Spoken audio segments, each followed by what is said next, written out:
Good afternoon, I'm Maricar Bautista. This is Newsfeed at noon.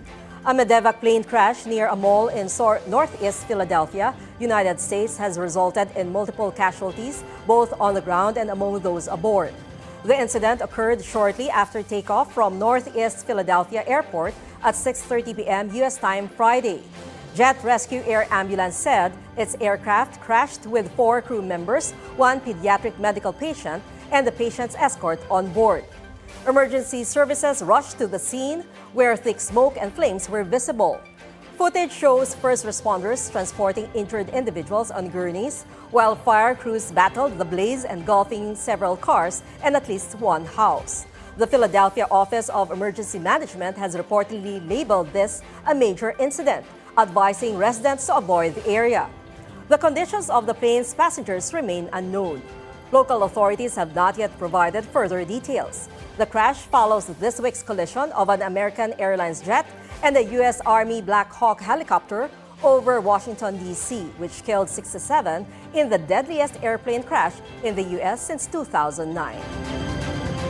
Groups gathered on Friday to push for the impeachment of Vice President Sara Duterte. This comes as the 3 impeachment complaints against the VP remain pending at the lower house. Details from Charmaine Abong of Abante Radio. People rallying against Vice President Sara Duterte arrived early on White Plains Avenue in Quezon City on Friday to protest and shout their message to oust the Vice President from her post.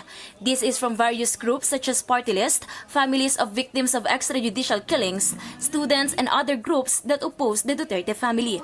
They carried streamers calling for the removal of the Vice President from office. They are shouting that Congress should act on filed impeachment complaints against VP Sara Duterte.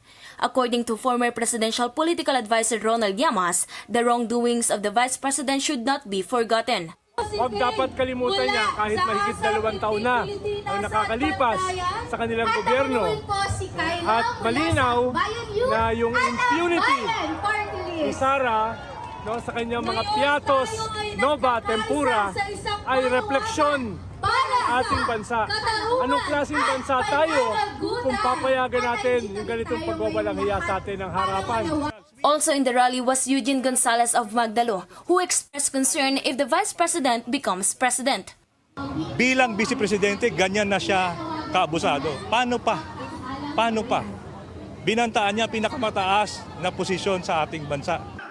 Among those who ensured the area was secured were QCPD Director Police Colonel Melicio Buslig Jr. and the other officials of the National Capital Region Police Office. According to the crowd estimate by the PNP, at least 4,000 people went to White Plains to protest. Aside from the rally in Quezon City, the other groups marched and went to Liwasang Bonifacio in the city of Manila.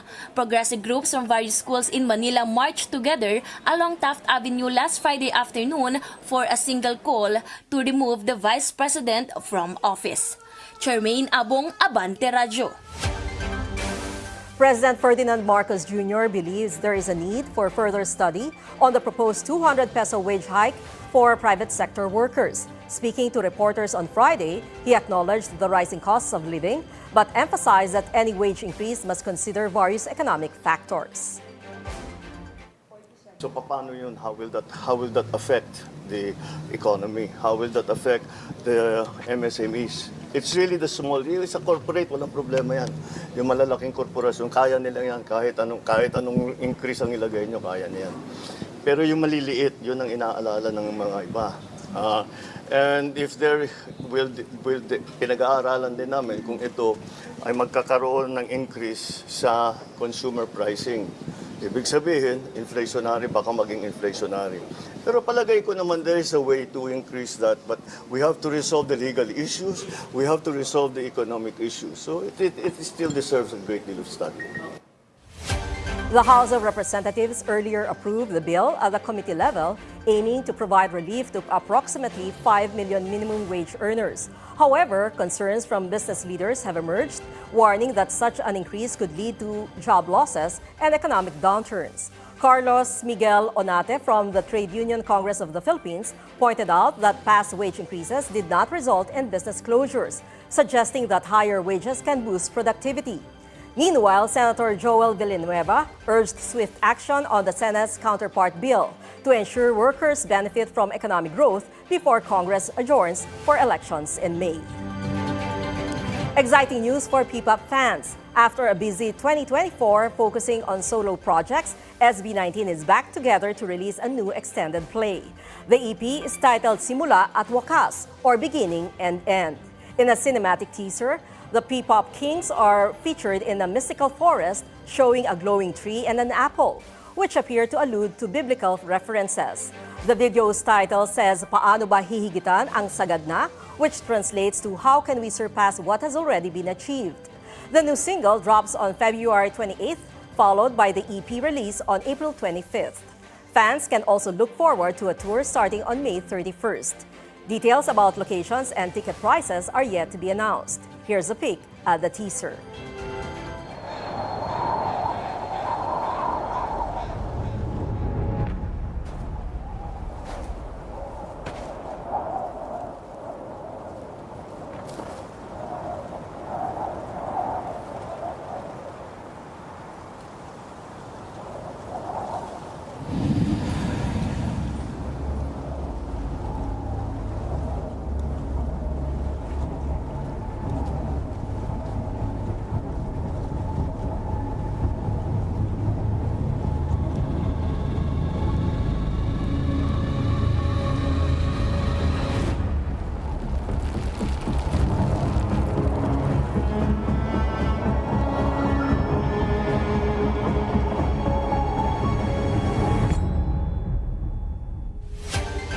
And those are the news of this hour. I'm Maricar Bautista. We'll be back at 2 p.m. with more updates. Stay tuned to Bilyonaryo News Channel on Free TV Channel 31, Channel 24 on Cignal, Channel 74 on Converge, and on our website, bnc.ph.